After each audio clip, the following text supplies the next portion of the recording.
ಭೂಗೋಳಶಾಸ್ತ್ರದ net set ಎಕ್ಸಾಮ್ಗೆ paper 2 paper 3ಗೆ ಬರುವಂಥ ಕ್ವಶನ್ಗಳನ್ನು ನೋಡೋಕ್ಕೆ ಹೋದಾಗ ಮೊದಲಿಗೆ ನಾವು ಭೂಗೋಳಶಾಸ್ತ್ರದ ವಿಕಾಸ ಇದರಿಂದ ನಾವು ಶುರು ಮಾಡಬೇಕಾಗುತ್ತೆ.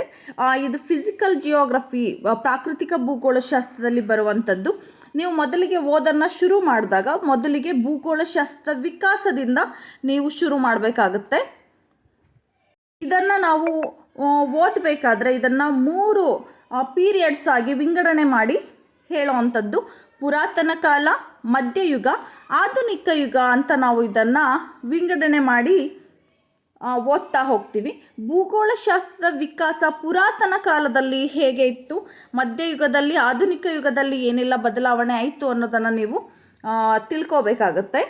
ಪುರಾತನ ಕಾಲ ಅಂತ ತಗೊಂಡಾಗ ಇಲ್ಲಿ ಬರುವಂಥ ಪ್ರಮುಖ ಭೂಗೋಳಶಾಸ್ತ್ರಜ್ಞರು ಅಂದಾಗ ಇಲ್ಲಿ ಗ್ರೀಕ್ ಮತ್ತು ರೋಮನ್ನರು ಏನಿದ್ದಾರೆ ಈ ಅವಧಿಯ ಪ್ರಮುಖ ಭೂಗೋಳಶಾಸ್ತ್ರಜ್ಞರನ್ನು ಒಳಗೊಂಡಿದ್ದಂಥ ಅವಧಿ ಇದು ಅಂತ ಹೇಳಬಹುದು. ಗ್ರೀಕ್ನ ಅಥವಾ ಗ್ರೀಸಿನ ಅರಿಸ್ಟಾರ್ಕಸ್ ಏನಿದ್ದಾರೆ ಇವರು 3ನೇ ಶತಮಾನದಲ್ಲಿಯೇ ಸೂರ್ಯ ಕೇಂದ್ರವಾದವನ್ನು ಪ್ರತಿಪಾದನೆ ಮಾಡ್ತಾರೆ. ಆದರೆ ಈ ಸೂರ್ಯ ಕೇಂದ್ರವಾದ ಹೆಚ್ಚು ಮನ್ನಣೆಯನ್ನು ಗಳಿಸಲಿಲ್ಲ. ಮೊಟ್ಟ ಮೊದಲಿಗೆ ಪ್ರತಿಪಾದಿಸಿದವರು ಇವರು. ನಂತರದಲ್ಲಿ ಈ ಅವಧಿನಲ್ಲಿ ಅರಿಸ್ಟಾಟಲ್ ಅವರು ಪ್ರಸಿದ್ಧ ಕೃತಿ ಮೀಟಿಯೋರೋಲೋಜಿಕಾ ಅನ್ನುವಂಥ ಕೃತಿನಲ್ಲಿ ಭೂಮಿ ವೃತ್ತಾಕಾರವಾಗಿರೋದನ್ನು ಪ್ರತಿಪಾದಿಸ್ತಾರೆ. ಹಾಗೆಯೇ ಇವರು ಪ್ರತಿಪಾದಿಸಿದಂಥ ಭೂಕೇಂದ್ರವಾದ ಏನಿದೆ ಇದು ಕೋಪರ್ನಿಕಸ್ವರೆಗೂ ಸಹ ಮುಂದುವರಿಯುತ್ತೆ.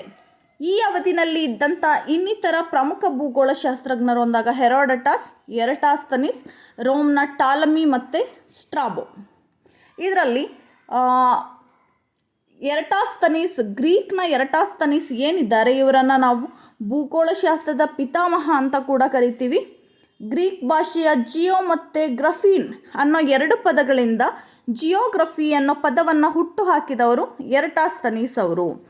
ಗೊತ್ತಿರೋ ಹಾಗೆ ಜಿಯೋ ಅಂದರೆ ಭೂಮಿ ಮತ್ತು ಗ್ರಫೀನ್ ಅಂದರೆ ವಿವರಣೆ, ಭೂಮಿಯ ವಿವರಣೆ ಅನ್ನೋ ಅರ್ಥ ಬರುತ್ತೆ. ಹಾಗಾಗಿ ಜಿಯೋಗ್ರಫಿ ಪದವನ್ನು ಬಳಸೋದ್ರಿಂದ ಇವರನ್ನು ಭೂಗೋಳಶಾಸ್ತ್ರದ ಪಿತಾಮಹ ಅಂತ ಕರಿತೀವಿ. ಹಾಗೆಯೇ ಈತನ ಪ್ರಮುಖ ಕೃತಿ ಜಿಯೋಗ್ರಾಫಿಕಾ ಅನ್ನುವಂಥ ಪ್ರಮುಖ ಕೃತಿಯನ್ನು ಇವರು ಬರೆದಿದ್ದಾರೆ.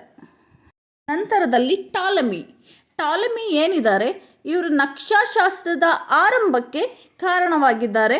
ಇವರ ಪ್ರಮುಖ ಕೃತಿ ದಿ ಆಲ್ಮಗಸ್ಟ್ ಅನ್ನುವಂಥ ಕೃತಿಯನ್ನು ಬರೆದಿದ್ದಾರೆ. ಹಾಗೆಯೇ ದಿ ಜಿಯೋಗ್ರಫಿ ಅನ್ನುವಂಥ ಕೃತಿಯನ್ನು ಕೂಡ ಬರೆದಿದ್ದಾರೆ. ಟಾಲಮಿಯ ಕೃತಿ ನಿಮಗೆ ಕೇಳಬಹುದು, ದಿ ಆಲ್ಮಗಸ್ಟ್ ನೆನಪಿಟ್ಕೊಳ್ಳಿ. ಇದಾದ ನಂತರ ಸ್ಟ್ರಾಬೋ ಏನಿದ್ದಾರೆ ಇವರ ಗ್ರಂಥದ ಹೆಸರು ಕೂಡ ಜಿಯೋಗ್ರಫಿಕಾ ಅನ್ನುವಂಥ ಹೆಸರೇನೆ. ಈ ಸ್ಟ್ರಾಬೋ ಏನಿದ್ದಾರೆ ಇವರು ಪ್ರಾದೇಶಿಕ ಭೂಗೋಳಶಾಸ್ತ್ರ ಏನಿದೆ ಇದಕ್ಕೆ ಹೆಚ್ಚು ಈ ಪ್ರಾದೇಶಿಕ ಭೂಗೋಳಶಾಸ್ತ್ರ ವಿಕಾಸಕ್ಕೆ ಹೆಚ್ಚು ಕೊಡುಗೆಯನ್ನು ನೀಡಿದ್ದಾರೆ.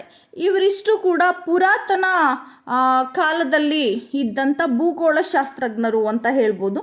ಇನ್ನು ನೆಕ್ಸ್ಟ್ ಮಧ್ಯಯುಗ ಅಂತ ತಗೊಂಡಾಗ ಈ ಮಧ್ಯಯುಗ ಏನಿದೆ ಇದು ಕ್ರಿಸ್ತಶಕ 5ನೇ ಶತಮಾನದಿಂದ 15ನೇ ಶತಮಾನದವರೆಗೆ ಏನಿದೆ ಇದನ್ನು ಭೂಗೋಳಶಾಸ್ತ್ರದ ವಿಕಾಸದ ಹಂತದ ಮಧ್ಯಯುಗ ಅಂತ ನಾವು ಕರೆಯುವಂಥದ್ದು. ಹಾಗೆಯೇ ಇದನ್ನು ಅಂಧಕಾರದ ಯುಗ ಅಂತ ಕೂಡ ಕರಿತೀವಿ.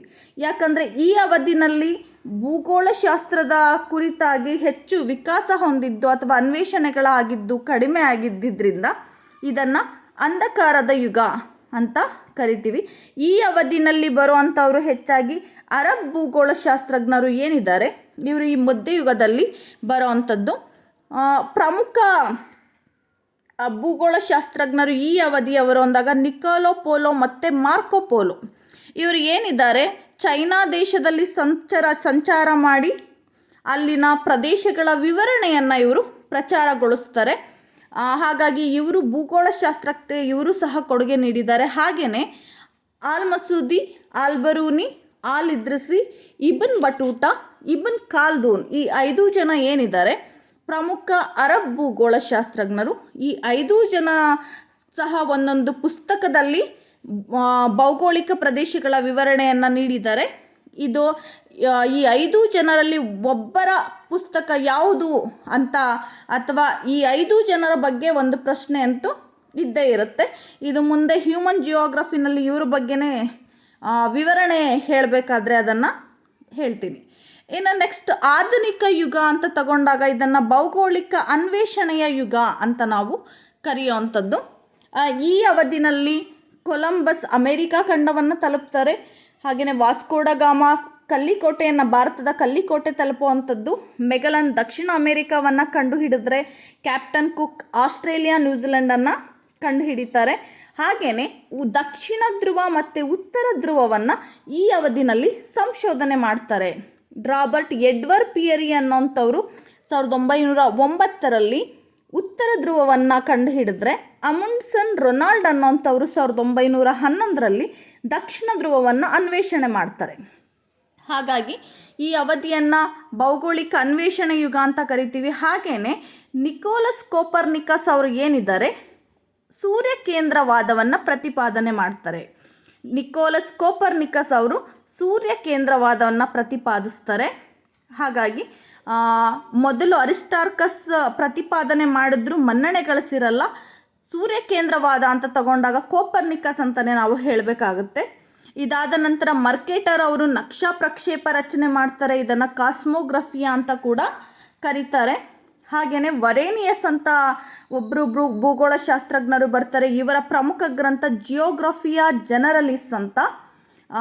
ಈ ಪುಸ್ತಕಗಳ ಬಗ್ಗೆ ನಿಮಗೆ ಕೇಳಬಹುದು. ಇಷ್ಟು ಆಧುನಿಕ ಯುಗದಲ್ಲಿ ಬರುವಂಥ ಭೂಗೋಳಶಾಸ್ತ್ರಜ್ಞರು. ಇವರ ಗ್ರಂಥಗಳು ಏನೇನಿದೆ ಈ ಗ್ರಂಥಗಳ ಬಗ್ಗೆ ಕೇಳಬಹುದು.